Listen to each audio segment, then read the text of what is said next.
Hey, good morning, everybody. Happy Tuesday to you. And I welcome you to a Tuesday edition of 5 Minutes with Phil. It's great to have you here with me today. And this morning, I want to take you to the book of Psalms. And Psalm chapter 19 has a verse in there. I believe it's verse 14. Yep, Psalm 19:14. And it has a verse that I think is a great prayer for us to pray at the beginning of our day, whether it be before we go to school, before we go to work, before we get on with whatever the functions of our day are, whatever the responsibilities are that we have before us. I think this verse is a good one for us to pray on a regular basis. Let me show you what that is. Take a look at the screen. It says this: "May the words of my mouth and the meditation of my heart be pleasing to you, O Lord, my rock and my redeemer." Now, but before I unpack what our responsibility is, or as far as what our prayer should be from this verse, I once again, I want to emphasize how important it is for us to be ever mindful of who God is and who He is to us. Here in the scripture, the psalmist says, or identifies God as his rock, his redeemer, and before that, he identifies him as Lord.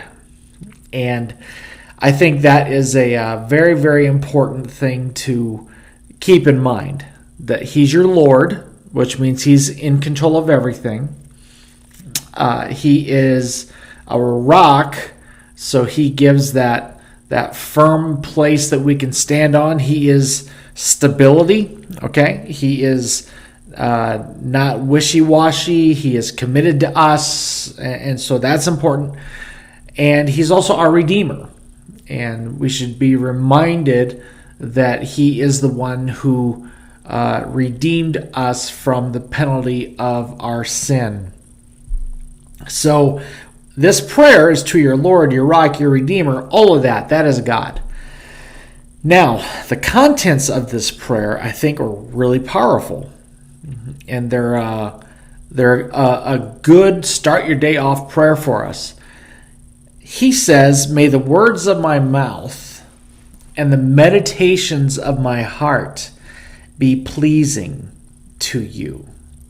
So in other words, he's saying, God, there are two areas that I want to commit to you in my life, and I want these two areas to be pleasing to you. I do not want you to be disappointed in these critical two areas of my life. And number one was the words that come out of our mouth. And boy, don't those words that we say sometimes get us in trouble, right? We say the wrong thing, or we say something nasty, or we say something that's not pleasing to the Lord at all. And I think every single day when we make it not just a prayer, but a commitment to say, Lord, I want the words that I say, I want those to bless you, and I want those to be pleasing to you. God, I never want you to be disappointed with the words that I have to say.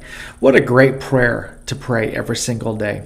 And then he talks about the meditation of my heart is what he says. In other words, my innermost thoughts, my thought life, the part of me that nobody else can see, the part of me that maybe nobody else can hear, I want that to be pleasing to you as well.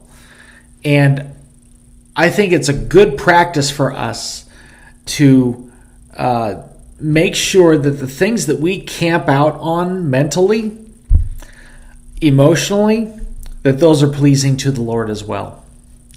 So this morning, in fact every morning, I want to challenge you to say a little prayer to your rock, your Redeemer, your Lord, and say, Lord, may my words and my innermost thoughts be very pleasing to you. And I tell you what, if that's your goal every day, I think God's going to guide you in a way that will surprise you. And so let that be your goal this week. Let's see what God does. All right, I'm all done. God bless you. We love you. Thanks for joining us. We'll talk to you again later. Bye-bye.